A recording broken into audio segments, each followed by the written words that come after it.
काम आपका क्या है, दृष्टिकोण आपका क्या है। ये दृष्टिकोण को समझने के लिए मैं एक आजकल वेबिनार भी ले रहा हूं, लेकिन उससे पहले मैं बात करता हूं ये दृष्टिकोण यानी एटीट्यूड क्या होता है, ये समझ लो। हमें से ज्यादातर हम देखते हैं कि जब हम तैयारी करने आते हैं तो हम इस तरफ खड़े होते हैं, हमें ये लगता है कि ये यूपीएससी का एग्जाम है, प्री मेंस इंटरव्यू, और हम इसको ये देखते हैं, हम बार बार ये कहते हैं कि भाई हम आईएएस की तैयारी करना चाहते हैं। हम ये बोलते हैं ना, मैं आईएएस बनना चाहता हूं, आईएएस आईपीएस बनना चाहता हूं, आई वॉन्ट टू बी।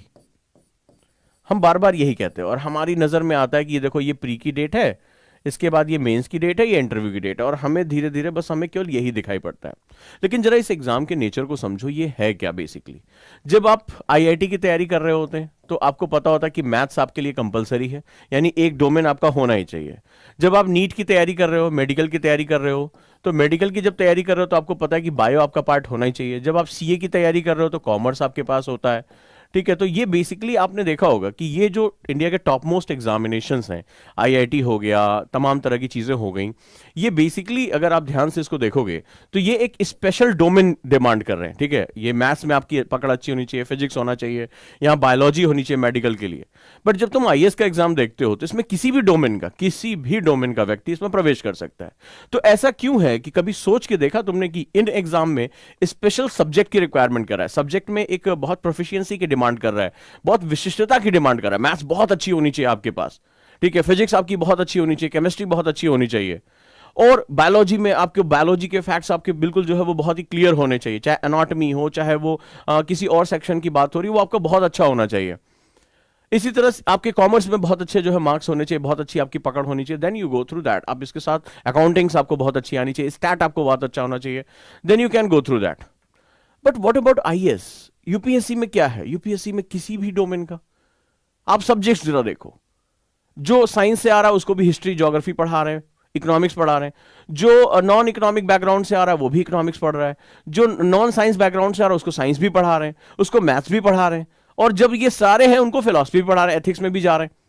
तो मतलब सभी क्यों, ये स्पेशलाइज क्यों नहीं कर रहे हैं। अगर इस एग्जाम का नेचर केवल टॉप मोस्ट ब्रेन को इकट्ठा करना होता, ऐसा ब्रेन जो बहुत पढ़ता है, जो मोटा चश्मा लगाए अपने कमरे में बैठ के घंटों घंटों किताबों के सामने, इसको दीन दुनिया से कोई मतलब नहीं है, तो इसको स्पेशल सर्विस रखते, स्पेसिफिक नॉलेज मांगते कि भैया इस सब्जेक्ट ये हमारा डिफाइन है, ये वाला सब्जेक्ट जब पढ़ोगे तो ही मान लो जैसे फॉर एग्जाम्पल पबैट रख दिया, बोले पबैट जब स्पेशल का उसके मास्टरी कर लोगे, पबैट में बहुत अच्छे एक्स्ट्रा ऑर्डिनरी काम करोगे, देन आप आईएएस बनो। लेकिन ऐसा तो कुछ नहीं कहते ना, वो हिस्ट्री भी पूछते हैं, मेडाइवल भी पूछते हैं, ancient art and culture, geography, science, economy, ठीक है, बेसिक नॉलेज, जनरल नॉलेज, सब कुछ पूछते हैं, करंट अफेयर्स, वर्ल्ड की current affairs, international relationship, internal security, कहां बम फूटा, सरकार क्या पॉलिसी लेकर आ रही, गरीबों के लिए क्या मुद्दा है, उनके लिए कौन कौन सी पॉलिसी लेकर आ रहे हैं, अगर हम उनके लिए ढेर सारा पैसा दे रहे हैं तो हमारा करंट अकाउंट डिफिसिट क्या है, मान लो अगर हम विदेश व्यापार में आयात ज्यादा कर रहे हैं,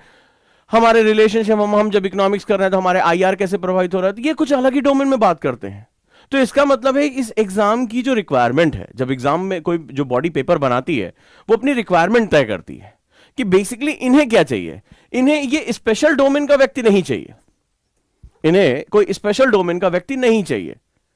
तो इन्हें क्या चाहिए, ये अंतर जितने जल्दी आप समझ जाओगे, इस एग्जाम में आपको बहुत कुछ करने के लिए मदद मिलेगी, बहुत मजा आएगा। तो इसका मतलब है ये स्टूडेंट आते हैं तो ये स्टूडेंट इसी माइंडसेट के साथ होते हैं। कई इसमें आईआईटी की तैयारी किए होते हैं, नहीं क्वालिफाई करते हैं, कई मेडिकल तैयारी नहीं क्वालिफाई कर पाए होते हैं, तो ये आते हैं, बोले यार ये एग्जाम है, अरे एग्जाम है, मैं आईएएस बनना चाहता हूं, जैसे मैं इंजीनियर बनना चाहता हूं, मैं डॉक्टर बनना चाहता हूं, मैं चार्टर अकाउंटेंट बनना चाहता हूं, मैं आईएएस बनना चाहता हूं। हम इसी तरह बोलते हैं ना, I want to be an IAS officer, ऐसे ही बोलते हैं। बट यहां पर बहुत बड़ा जो है एक झोल है, क्योंकि ये स्पेसिफिक बात करते हैं, ये एक डोमेन में आपकी स्पेशल नॉलेज, कॉम्पिटेटिव नॉलेज की बात करते हैं। यहां पर ये बेसिकली आपसे पूरा पर्सनालिटी ग्रोथ मांगते हैं। ये अंतर अगर नहीं समझ पाओगे तो ये एग्जाम में जो आपका है ना कि बहुत कम लोग सेलेक्ट होते हैं, बहुत कम लोग सेलेक्ट होते हैं, उसके पीछे सबसे बड़ा पर्पस ये होता है कि ये सीक्रेट बहुत कम लोगों को पता होता है, या सीक्रेट जानने के बाद उसको अपनाने की विधियां बहुत कम लोगों को पता होती हैं कि मुझे इस एग्जाम के हिसाब